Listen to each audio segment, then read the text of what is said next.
Sa Good Vibes, basura mo pwede mabayluhan sang spam.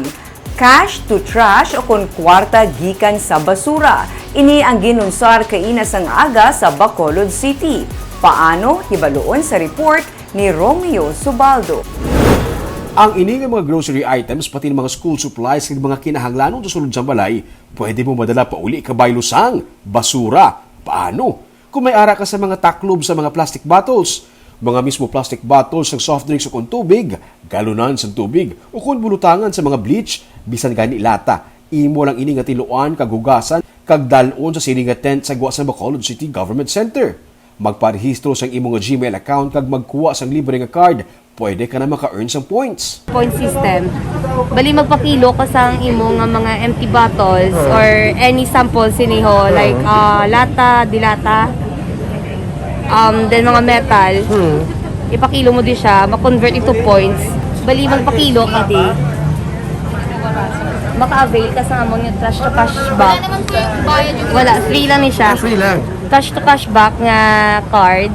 Then, diri na masulod ang imong mga points. Balikinanlan mo lang, may ara ka lang Gmail account to avail this card.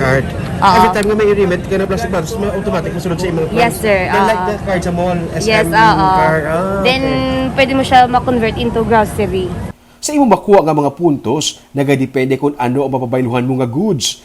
Si Ivo ni Iwayan, interesado, gani nagpulo pamangkot. Wala siya magdahom nga ang natipon niya kuno nga mga plastic bottles sa ilaga balay.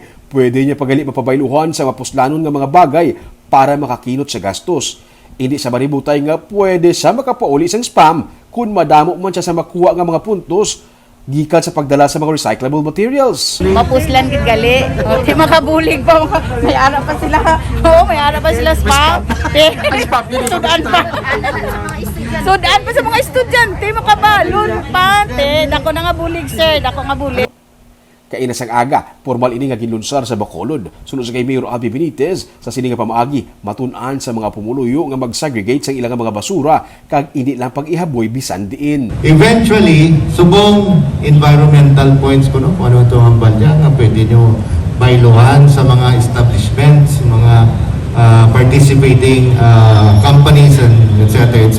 But ang tuyo tani, eventually, himuon tani siya daw kwarta nga gabalik sa mga gatipon sa basura.